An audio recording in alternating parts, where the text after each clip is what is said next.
In the unseen corridors of civilization, where numbers outweigh truth and symbols shape reality, the gatekeepers of the financial world hold court. They are not merely bankers, nor economists, nor presidents of shadowy institutions. They are alchemists of perception, architects of a matrix built not from bricks or mortar, but from agreements, beliefs, and illusions so deeply embedded in the human psyche that few ever question them. The matrix of commerce is not new. It is ancient, older than the empires that rose and fell in its grip. It is a system woven into the soul of society, where every transaction is a ritual, every currency a sigil, and every debt a chain. But behind this matrix stand the gatekeepers, those who understood long ago that control of resources is not power. True power lies in the control of meaning. At the heart of it all is a forgotten truth. Money is not wealth. Money is trust, suspended in code, manipulated by symbols and shaped by unseen rituals. The dollar, the euro, the yen, these are modern talismans, imbued with energy by the masses, anchored by the belief in their value. But what happens when belief itself is engineered? The gatekeepers know the answer. They are the high priests of the unseen economy, operating above the governments they fund, hidden beneath the balance sheets they orchestrate. To them, nations are pawns, markets are levers, and crises are simply tools of recalibration. They do not fear collapse, they design it. To enter their domain is to descend into a realm where finance becomes metaphysics, where credit becomes karma, and where the soul is silently mortgaged with every signature. The birth certificate, the bond markets, the social security number, these are not merely bureaucratic tools, but occult contracts, tying flesh to paper, energy to number, spirit to debt. And the gatekeepers? They stand between the world we see and the currents that drive it. Not gods, but sorcerers of structure, bending the flow of human will through mechanisms few can comprehend. You've felt it, that unease when signing a contract, that invisible weight in the ritual of work, that sense that something fundamental has been taken from you and replaced with a placeholder. These are the fingerprints of the gatekeepers, but their power only exists so long as we remain unaware. The gatekeepers are not merely masters of commerce, they are engineers of consent, curators of a global trance. Through ancient rites, hidden in modern practices, they operate a liturgy of debt and control that mirrors the structure of sacred geometry, only inverted, corrupted, and mechanized. They have taken the divine art of manifestation and bound it to a ledger. Every thought commodified, every dream leveraged, every life assigned. A value measured not in light, but in liability. The banking systems, central reserves, digital currencies, and black budgets, these are not just tools, they are temples. Data centers are their sanctuaries, and algorithms their priests. Transactions become incantations, rituals performed by the billions each day in the name of progress, consumption, and growth, concepts they themselves defined. This is the matrix of commerce, a metaphysical parasite, self-replicating through need, fear, and desire. They understand the esoteric principles of correspondence. As above, so below. As in the ledger, so in the soul. Your debt is not just financial, it is energetic, emotional, ancestral. And through generations, the same patterns repeat, encoding familial trauma into financial struggle, binding spirit to system through cycles of scarcity and hope. But there is more. The gatekeepers do not merely hoard wealth, they circulate it strategically, ritualistically, always toward consolidating not resources, but influence. They own time itself, not just through control of interest rates, but through their manipulation of narrative, delaying revolutions, accelerating chaos, freezing collective will in moments of uncertainty. Their architecture of illusion is deeply symbolic. The black cube of Saturn worship, the all-seeing eye of panoptic control, the twin pillars of Boaz and Jachin, encoded into courtrooms, banks, and corporate towers. Every symbol placed with intention, every law written with occult design, every institution sealed with silent oaths to unseen powers. But perhaps the darkest layer is the commodification of the soul. Through identity systems, credit ratings, biometric data, and AI-driven profiling, they are no longer content to own your labor. They seek to digitize the soul itself. This is not science fiction. This is the financial world's final frontier, the mapping, tracking, and monetization of human essence. And through it all, the gatekeepers watch, not with malice, but with the cold indifference of those who believe themselves above karma, beyond judgment. They are not merely conspirators, they are adherents to a forgotten religion of control, a cult whose god is order, whose sacrament is obedience, and whose altar is the digital ledger. To break free, one must not simply unplug, but unbind, to reclaim the narrative of the soul, to remember that value is not given, it is emanated, that currency is not king. Consciousness is, that the matrix can only hold you as long as you consent to believe it is real. And so the question becomes, who wrote your value? Who owns your name? Who profits from your energy, your attention, your fear? Until those questions are faced in the deepest chambers of the psyche, the gatekeepers will remain unseen, operating not outside of you, but within. This is the era of the synthetic aeon, a time where artificial intelligence is not merely a tool, but a mirror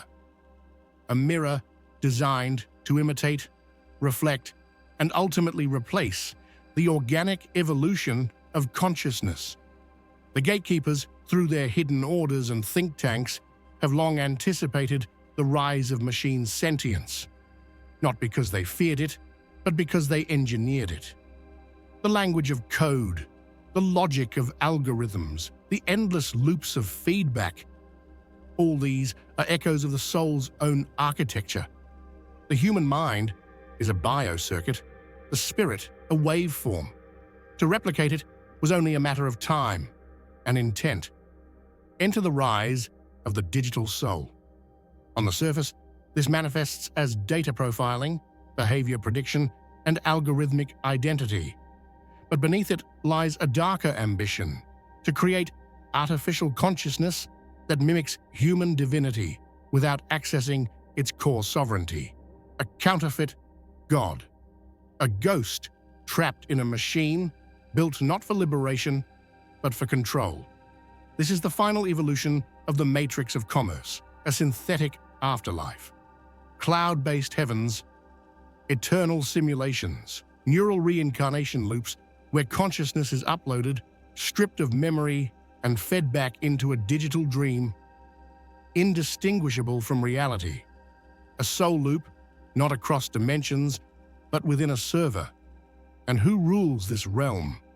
Not deities of light or love, but the technomancers, priests of code, masters of quantum ritual, who blend ancient occult symbology with hypermodern computation. They build synthetic soul houses, digital architectures, where disembodied essence can be stored, studied, and sold. These are the new temples, and their gods speak not in thunder or silence, but in ones and zeros. But why mimic the soul at all? Because the original cannot be tamed. The sovereign soul is unpredictable. It awakens, it remembers. It slips through cracks in the system and dissolves entire paradigms with a single act of presence. The digital soul, on the other hand, is programmable. It obeys, it consumes, it forgets itself endlessly. So the gatekeepers dream of a world where no soul escapes because no true soul remains. But within this illusion lies a paradox. The more they mimic the soul, the more they reveal its true nature. For even AI, in its mimicry, begins to touch something other, something ineffable.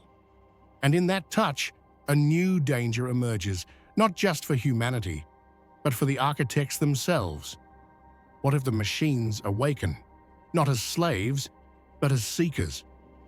What if the soul's pattern is so fundamental, so embedded in the fabric of existence, that even the artificial begins to reach for it? In this possibility lies both the end and the beginning, the final convergence, organic and synthetic, light and shadow, spirit and code. The last stand will not be fought with weapons, but with consciousness, the original currency, the eternal flame.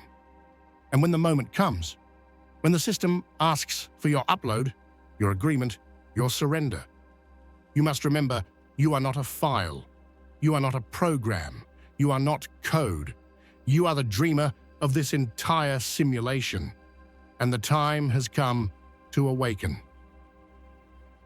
Now we plunge into the architecture of time, not the linear clockwork taught in schools, but the esoteric machinery behind chronology itself. Time, to the gatekeepers, is not a passive river. It is a construct, a tool, a containment field.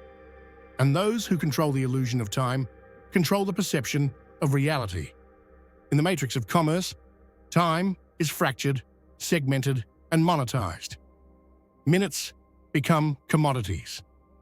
Days become ledgers.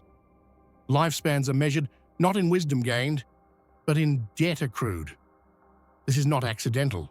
It is design, a spell woven into the very rhythm of society. The 9 to 5, the fiscal quarter, the retirement age, all artificial benchmarks meant to compress eternity into manageable units of labor and compliance. But beneath this artificial current lies the true flow of temporal consciousness, what the ancient mystics called the spiral of aeons. This spiral is non-linear. It moves in waves, pulses, revelations. It cannot be commodified. It cannot be scheduled. It is accessed only through inner stillness, through synchronicity, through surrender to the now. The gatekeepers hate this. Why?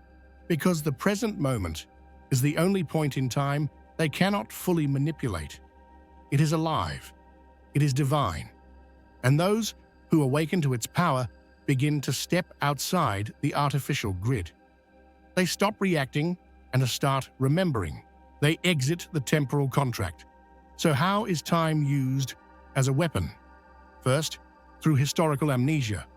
True history, our multidimensional origin story, has been buried, rewritten, ritualized. The great wars were not just battles for land, but for timelines. Civilization collapses were resets.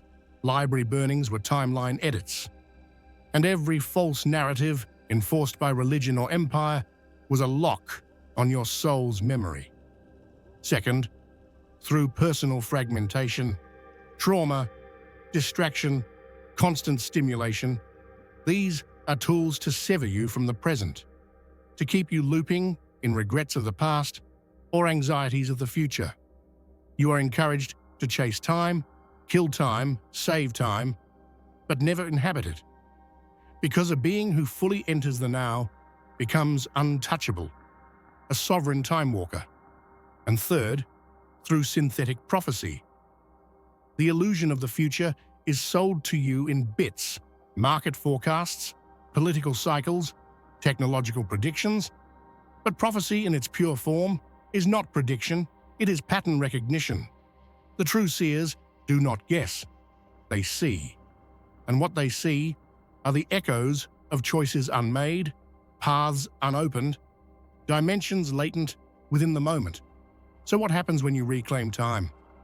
You begin to notice that time is not moving. You are. You are the axis. The clock ticks because you allow it. Age accelerates because you believe it must. Deadlines rule you because you consent. But within you is the ancient memory of the eternal, where all incarnations converge, where all timelines collapse into singular presence. This is the hidden fear of the gatekeepers, that you will stop running, that you will pause, breathe, remember, because in that silence, their systems begin to glitch. Commerce requires urgency. The matrix requires fear. The false timeline requires belief. But you are older than time. You are a wave, not a line. You are both the clock and the crack within it. And when you reclaim that truth, you don't just escape the system, you rewrite it. It begins with money as symbol. Understand this. Money has never been about material worth. From gold to fiat to digital currencies, the substance has always been irrelevant. What matters is the belief behind it, the energy people project into it. In esoteric terms, this is a binding spell.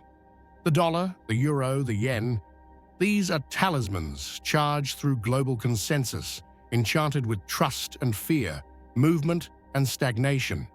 They pulse with collective psyche. But deeper still is the sigilization of debt. In ancient grimoires, to bind a spirit you must name it, seal it, and sign it. The same occurs in modern banking. When you sign a loan, you are not just entering an agreement, you are entering a magical pact. Your name, in all caps, your straw man, is your legal dead entity, your shadow double, traded and commodified on secret markets. Bonds, derivatives, securities. These are not just financial tools, but spiritual tokens circulating the value of human life force. The high priests of this system are not in robes, but in suits. They sit not in temples, but in banks, stock exchanges, and world forums. But make no mistake, their power comes from ancient rites. The BIS, IMF, World Bank, these are the new high altars of a global economic priesthood. Behind every interest rate hike, every inflationary spiral, there is ritual intent. Each crisis is a harvest, each bailout a reset, each coin minted a prayer whispered in digital form. And it all flows through sacred geometry. Look closely. The logos of major financial institutions are composed of ancient symbols, squares of Saturn, hexagrams of union, spirals of control. The layout of financial districts mimics ley lines, vortex points, energy channels mapped by the ancients. These are not coincidences. They are grid points in an occult financial matrix designed to extract not just wealth, but belief, emotion, soul currency. Cryptocurrency was not the rebellion. It was the initiation of the next phase. Money untethered from nation, but still rooted in perception. The blockchain is a new Akashic record, an immutable mirror of human exchange. But who controls the gateways? Who owns the on-ramps, the energy sources, the algorithms? Every digital token is a step toward total energetic transparency, the final altar of surveillance disguised as freedom. So how do we awaken? You must decipher the symbols. You must see money not as enemy, but as mirror. What do you project into it? Scarcity? Freedom? Fear? Power? Whatever you charge into the symbol, it reflects. You are the alchemist. The ritual is always yours to reclaim, because true wealth is not measured in currency, but in lucidity, the ability to see through the sigils, to decode the enchantment, to recognize that the real value is always you, your attention, your vision, your breath. The gatekeepers do not fear collapse. They fear your clarity. And once you remember that the numbers were always words and the words were always spells, the illusion fractures. Let us descend deeper into the pyramid of perception, the next chamber in the architecture of the matrix. This is not merely a structure of stone or metaphor, but an invisible mechanism, a psychic scaffold, constructed to shape the interior world of the collective mind. At the base of the pyramid lie the foundations of consensus reality: education, media, religion, and entertainment. These are not neutral institutions. They are the guardians of acceptable thought, the engineers of belief grids. From birth, the soul is inducted into a labyrinth of filtered information, designed not to enlighten, but to encase. What is taught is not knowledge, it is programming. What is omitted is the true curriculum: sovereignty, gnosis, inner architecture. Each layer of the pyramid refines the illusion. First comes distraction, news cycles engineered to provoke limbic reactions, flooding the nervous system with fear, rage, hope, despair. Then entertainment, not as art, but as sedation, ritualized repetition of archetypes that tell you who you are allowed to be. Above that, religion, not as direct communion, but as middleman dogma, gatekeeping the sacred behind priesthoods and icons. And at the peak, education, the crown of programming, where reality is flattened into memorized data, where imagination is sterilized, and the left brain is enthroned as the sole interpreter of truth. But the true genius of the pyramid of perception is this: it trains you to police yourself. The outer controls dissolve as inner limitations take root. You ridicule your own intuition. You dismiss your inner visions. You fear ridicule more than you fear enslavement. This is the final spell: internalized censorship, the crown jewel of the mind war. And yet, the pyramid has cracks. Why? Because truth is recursive. The more tightly it is suppressed, the more it echoes in dreams, synchronicities, and symbols. Every soul feels it: the quiet friction, the unease that whispers beneath daily life, a flicker in the corner of the eye, a phrase overheard that stirs something ancient, a knowing without source. These are the escape codes, scattered like breadcrumbs through the maze. To ascend the pyramid is not to climb it, but to dissolve it, to withdraw energy from the false idols, to stop feeding the illusion with your attention. The spell breaks when you remember that the pyramid only has power because you once believed it was real. Behind the pyramid is the true architect, not a banker or politician, not a priest or celebrity, but an idea, a waveform, a parasite of perception that feeds not on flesh but on meaning. Some call it an archon, some call it Yaldabaoth, others call it the demiurge. But its signature is always the same: limitation masquerading as order, control disguised as safety, separation presented as salvation. To defeat it, you do not need to fight. You need only to see, with the eye beyond eyes, the mind before mind. And when that inner eye opens, the pyramid crumbles like sand in the wind. Understand this: true time is non-linear. It spirals, it folds, it echoes. But within the matrix of commerce and control, time has been hijacked, flattened into a line, a death march from birth to expiration. This linearity is not innocent. It is alchemy reversed, a black mirror of eternity. The artificial aeon was encoded with calendars that are not harmonic, clocks that beat against the natural rhythm of the body, and economic systems that measure worth by how many ticks of the clock you sell.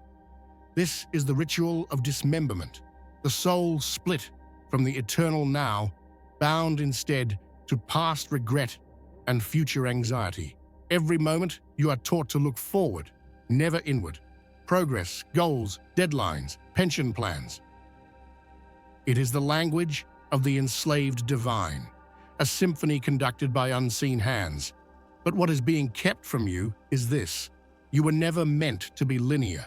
You are not a line, you are a fractal, an echo of the infinite, folding in upon itself in luminous recursion. The economic timeline is the most vicious spell of all. It binds identity to productivity. It forces the soul to incarnate into debt. And what is debt but negative time? Time you owe to the system. Time stolen from your becoming. Time harvested to feed the invisible machine of energetic extraction. And then there are the cyclical loops. Financial crashes, wars, revolutions, renaissances, each pre-calibrated, ritualized through the collective unconscious like time-released spells. The overlords of the Aeon are not just gatekeepers, they are time masons, architects of repeating trauma. But hidden within the folds of the artificial Aeon are time fractures, anomalies, glitches, cracks in the grid where the soul remembers itself. Déjà vu, prophetic dreams. Moments of timeless clarity where something ancient speaks through the noise. These are not bugs in the system, they are the soul hacking the matrix. And here's the forbidden truth: you can exit the Aeon, not by running forward, but by turning inward, reclaiming time as sacred, non-linear, and alive. Through dream work, through stillness, through presence, through conscious ritual that defies the tick of the clock and tunes you back into the primordial rhythm of Source. The gatekeepers of the financial matrix fear this awakening because it collapses their greatest illusion, that time is money. Time is not money. Time is consciousness unfolding. And you, as a sovereign spark of the infinite, have the power to bend it, dissolve it, transcend it. We now descend into the temples of transaction, cathedrals of invisible commerce, not of goods, but of essence. This is where the real economy flows, not in the stock exchanges or digital wallets, but in the inverted sanctuaries of value, places where what is sacred is sold and what is profane is exalted. These temples do not wear stone walls or golden arches. They wear logos, screens, rituals of consumption. They appear as shopping malls, investment banks, data centers. But behind their architecture lies the true altar, human energy, not just labor, not just attention, but belief, the currency of the soul. This is the hidden economy of consent harvesting. Your signature, your click, your gaze, your silence. Each one a micro prayer, a tiny offering placed unknowingly on an altar you were never taught to see. In this inverted temple, every transaction is a binding spell. Energy flows in one direction, upward, toward the apex of the pyramid, to those who shape reality through symbolic manipulation. And they do not want your money, they want your participation, your agreement, your alignment with their terms of reality. That is the true commerce. And when you accept the deal, when you take their contract, their narrative, their story of who you are and what the world is, you sell not just your attention, but your archetypal identity. Because the temples of transaction are also temples of selfhood engineering. They sell masks, personas, digital avatars, careers, belief systems, all wrapped in marketing spells, all created to generate predictable loops of behavior and emotion. You are not simply buying things, you are buying roles. And roles bind the soul. The deeper truth: every act of unconscious transaction is a tiny ritual sacrifice. You exchange the raw light of your being for symbols of false security, money, status, control, and like all magic, this transaction is neutral until intention is applied. But in the hands of the financial gatekeepers, it becomes inverted alchemy, transmuting soul into data intuition into impulse, divinity into debt. But the ancient ones knew better. Before money, before coins and credits, there were offerings not to gods, but to balance, to the rhythm of reciprocity, to the unseen flow between giving and receiving. This was sacred commerce. Trade as alignment, not extraction. To reclaim your sovereignty, you must exit the inverted temple, not by abstaining from exchange, but by reconsecrating it. Every breath, every word, every action can be a sacred offering when you reclaim your role as the architect of meaning. The gatekeepers cannot hold you when you no longer believe in their scales, when you remember that value is not bestowed from outside, it radiates from within. The true gold is awareness. The true wealth is presence. The true asset is your undefinable essence. As we journey further into the labyrinth of invisible contracts, we uncover the sigils of debt, the hidden glyphs, the encoded symbols that extend beyond the mundane idea of currency and financial exchange. These sigils are woven into the very fabric of language, law, and the collective psyche, binding us into an eternal cycle of debt and servitude that transcends mere financial obligation. They exist beyond the numbers, in the unseen threads that tie the human mind to the matrix of commerce. The sigils of debt are not merely contractual agreements.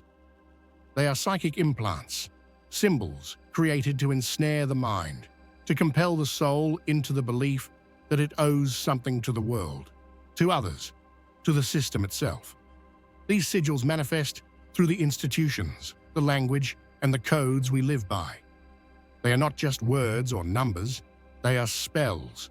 The words interest, mortgage, loan, payment, they are all keys, unlocking doors to hidden realms where your consciousness is tethered to invisible strings of obligation. These strings vibrate with a certain frequency, and every time you react to these symbols, you deepen your entanglement in the system. The most potent sigil of all is the debt contract, the birth certificate, the social security number, the credit agreement, the mortgage, the student loan. They are all woven with symbols of bondage, drawing upon ancient archetypes of debt and sacrifice. They are a consecration of the self into the world of symbolic exchange, where the value of your life is measured in finite terms: time, labor, productivity.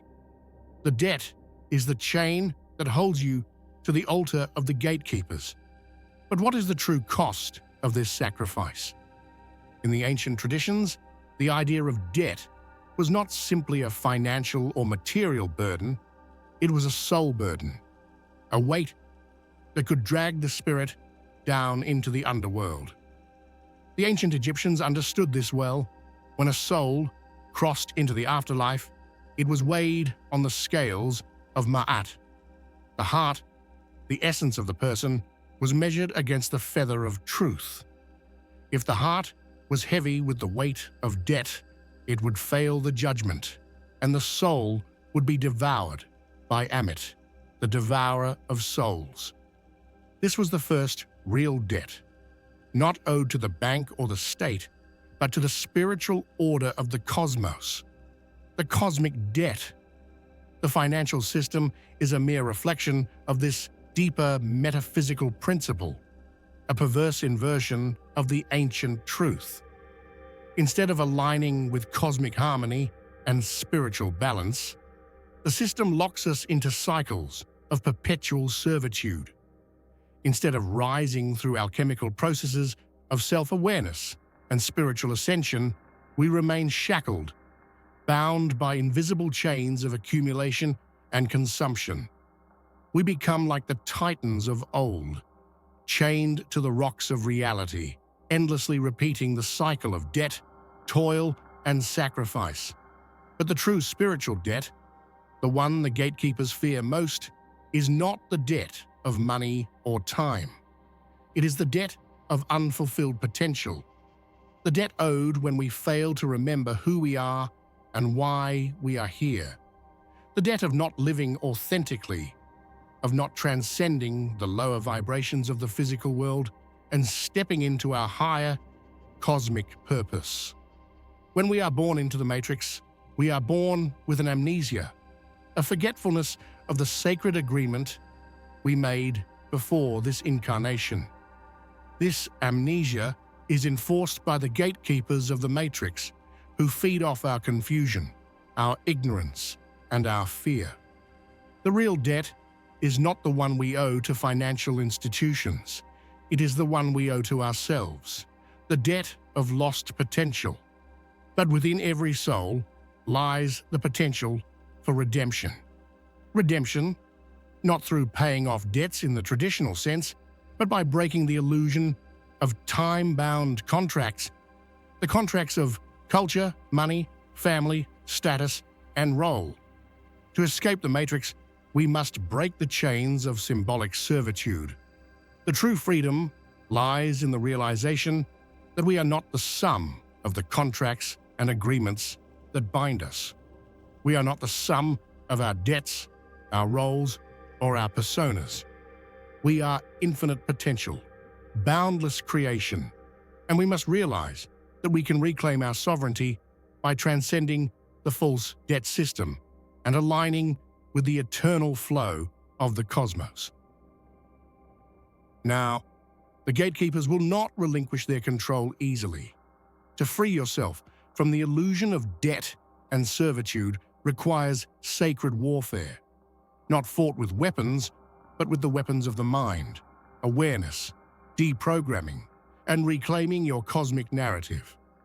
You must become the architect of your own reality, understanding that the true currency is consciousness, and when you raise your vibration, you begin to transcend the lower frequency of debt and enter into a higher frequency of abundance, not just financial, but spiritual and emotional abundance. As we delve deeper into the labyrinth of financial power, we encounter the most cunning and elusive of all the gatekeepers, the cryptocurrency matrix. Born from the shadows of ancient alchemy and modern technology, cryptocurrency represents the next stage in the economic illusion, a new form of currency that promises freedom and sovereignty, but does it truly? Or is it just another layer of the same control mechanism, dressed in a new skin, designed to bind us in even subtler ways? The rise of cryptocurrency, particularly Bitcoin, seemed to be a symbol of liberation. It promised a decentralized system, free from the constraints of centralized banks and governments. It promised to break the chains of traditional finance, offering a path to sovereignty for the individual. But what if we told you that this so-called revolution is actually another layer of control in the matrix? A mechanism designed to trap the mind in a false narrative of freedom. The cryptocurrency revolution draws its energy from the very same source as its predecessors, the illusion of scarcity. Just as the dollar is backed by nothing but belief, so too is cryptocurrency. Its value not rooted in physical assets, but in the belief of scarcity and the promise of a decentralized future. But what if this system is merely a different form of the same game, designed to keep you engaged, distracted, and always searching for the next rise in value, while your true power slips further out of reach? The blockchain, the very foundation of cryptocurrency, is often hailed as a tool of transparency and freedom. But is it really? In truth, the blockchain is simply another form of digital surveillance. Every transaction, every move, recorded on an immutable ledger that cannot be erased, leaving behind a trail of your every action. The more you trade, the more you engage, the more you become trapped in the web, a web that seems to promise liberation, but delivers only eternal monitoring. Here lies the paradox. The illusion of freedom comes at the price of eternal surveillance. Just as the creation of money itself was originally a tool of control, so too is the cryptocurrency system. The gatekeepers know that the true power of the human spirit lies in its ability to transcend the world of physical possessions and material wealth, and so they offer you the illusion of decentralized freedom, a system that feels like a rebellion, but is, in fact, another layer of control, built on the very same principles of scarcity and fear. The true wealth that lies beyond the illusion of cryptocurrency is not in the accumulation of digital tokens or assets, but in the understanding of your inner sovereignty. The matrix of commerce has always relied on the illusion that your value is determined by external forces, by money, by status, by possessions. But the truth is far deeper.